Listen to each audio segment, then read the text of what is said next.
সন্তান এটি বিয়া পাতিব লাগে, সেই বিয়া পাতিব বিচৰা সন্তানটিয়ে, যুৱকটিয়ে বা দৰাজনে ছোৱালী কেনেকৈ বিচাৰিব লাগে? শাস্ত্ৰত ক'ত কৈছে?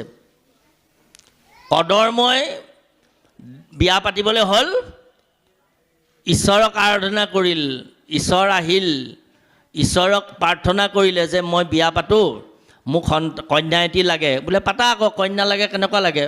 বোলে কন্যা আৰু কেনেকুৱা লাগে মানে,